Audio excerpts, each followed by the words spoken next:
हरे कृष्णा। भगवद गीता अध्याय 1 श्लोक क्रमांक 32, 33, 34 और 35।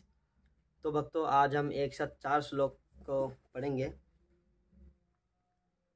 श्लोक क्रमांक 32।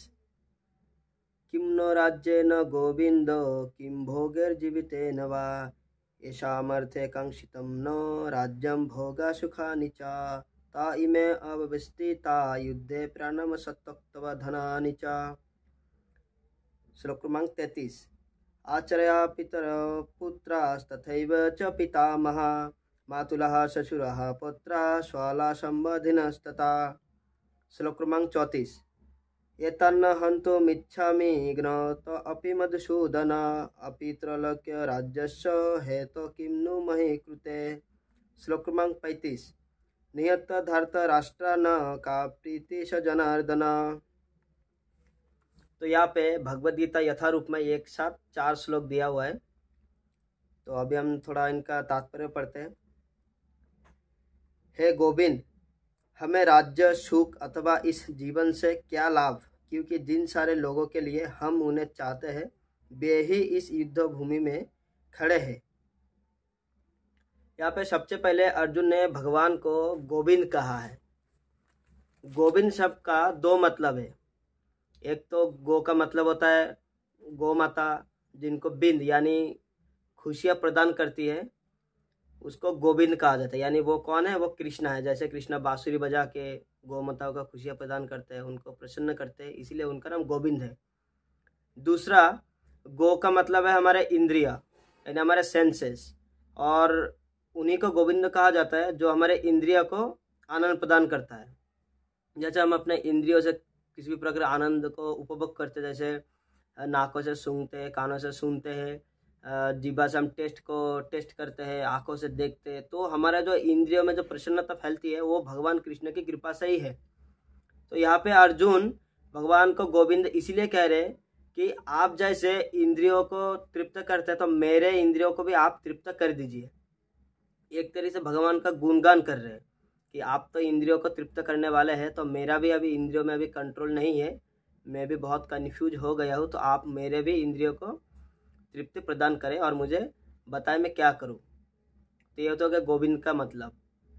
लेकिन हमें यहाँ पे ध्यान रखना चाहिए, भगवान को कभी ऐसा नहीं बोलना चाहिए कि आप मेरे इंद्रियों को तृप्त करो, क्योंकि हमें कोशिश करना चाहिए भगवान की इंद्रियों को तृप्ति करना, तो उससे ऑटोमेटिकली हमारा इंद्रिय जो है वो तृप्त हो जाएगा, क्योंकि भगवान ही कंट्रोल करते हैं हमारे इंद्रियों को।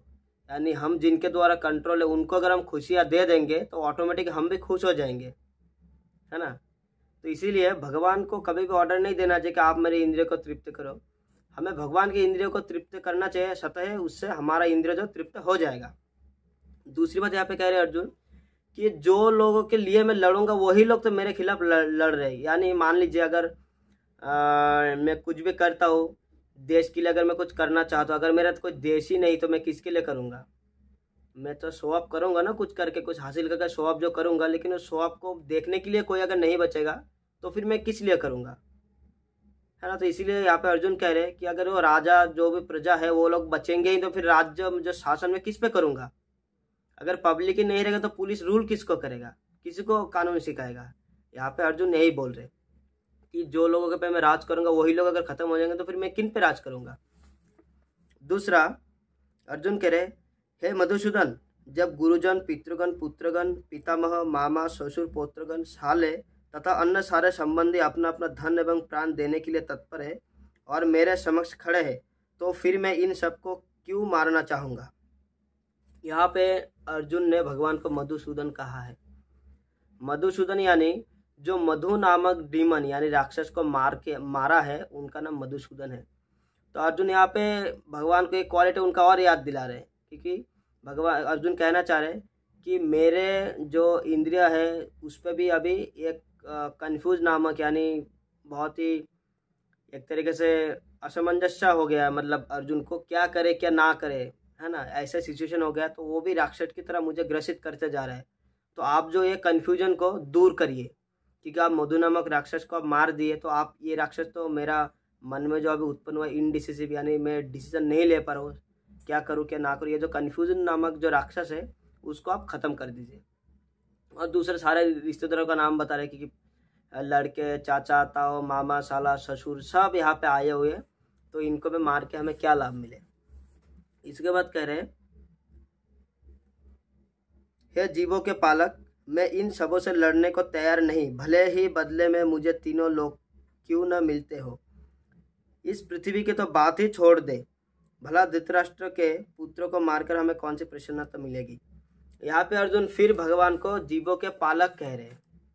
और यहाँ पे जीवों के पालक कहने का बहुत ही इम्पोर्टेंस है, क्योंकि भगवान यहाँ पे कह रहे हैं उनको मार डालो, यानी जो भगवान जैसे बोले उनको मार डालो, तो अर्जुन बोले कि आप खुद ही जीवों के पालक, यानी आप खुद ही पालन पोषण करने वाले, बचाने वाले, तो आप खुद ही बोल रहे हैं मार डालो। तो यहाँ पे अर्जुन भगवान को एक तरीके से टॉन्ट तो नहीं कह सकते, लेकिन फिर भी बोले कि आप तो खुद ही रक्षक है, फिर खुद ही कैसे मुझे भक्षक बनने के लिए बोल रहे। इसीलिए उनको जीवों के पालक कहा गया कि आप तो खुद ही जीवों के पालक है, फिर आप वही जीव को मारने बोले। यानी एक तरीके यहाँ पे कॉन्फ्लिक्ट हो रहा है ना, कॉन्ट्राडिक्शन हो रहा है कि कुछ आप बोल कुछ और रहे, आपका काम कुछ और है, लेकिन अभी कुछ उल्टा बोल रहे हैं आपकी, ये मत करिए ये करिए, है ना। इसीलिए यहाँ पे अर्जुन जो है भगवान को बोले आप ही जीवों के पालक हो, तो आप ही कैसे मारने के लिए बोल रहे हो। भले ही ये लोग मुझे क्यों ना मार डाले, और ये पृथ्वी की तो बात छोड़िए, तीनों लोग यानी जो है स्वर्गलोक और पाताल लोक और ये जो भूलोक, तीनों लोग ही हम मुझे क्यों ना मिल जाए, मैं किसी को मारूंगा नहीं, भले ये लोग मुझे क्यों ना मार डाले। तो बेसिकली जो भगवान का तीनों नाम लिया है, पहले दो नाम लिया अर्जुन ने मदद मांगे भगवान से कि आप मेरे इंद्रिय को तृप्ति करें, और दूसरा जो मेरे जो इंद्रिय को सुखा रहे उस राक्षस को मार दीजिए, और तीसरे कह रहे कि आप ही जीवों के पालक हो, तो आप क्यों मुझे बोल रहे हैं मारने के लिए। तो बेसिकली अर्जुन लड़ना नहीं चाह रहे और भगवान को तरह तरह के यहाँ पे एक्सक्यूज यानी बहाना दे रहे। और आगे के श्लोक में अर्जुन का और क्या क्या सिचुएशन आने वाला हम धीरे धीरे आगे देखेंगे। और अर्जुन ने कह दिया यहाँ पे क्लियर, मुझे राज्य नहीं चाहिए, यानी उसके मन में लोभ नहीं है। देखिए, जीवों के प्रति दया रखना, माया रखना, है ना, ये जो साधु के लक्षण होते हैं। लेकिन यहाँ पे भगवान का आदेश है, यानी भगवान के आदेश के सामने हमारा कोई कुछ बस नहीं चलना चाहिए। हम भगवान का आदेश को हम टाल नहीं सकते। भगवान बोले कि लड़ो, अब अच्छा बुरा भगवान खुद ही बोले लड़ने के लिए, वो समझेंगे। तो हमें यहाँ पे भगवान के मतलब भगवान जो बोल रहे हैं उसको हमें यहाँ पे कर देना चाहिए कि भगवान का आदेश है लड़ने के, तो लड़ जाइए, है ना। तो अर्जुन यहाँ पे मना कर रहे हैं। आगे हम धीरे धीरे देखेंगे और क्या क्या अर्जुन बोलते हैं और उसको बात को कैसे भगवान काटता है, हर बात का जवाब देखेंगे धीरे धीरे। भगवान भी आगे बोलने वाले हैं। बहुत बहुत धन्यवाद वीडियो को देखने के लिए। हरे कृष्ण।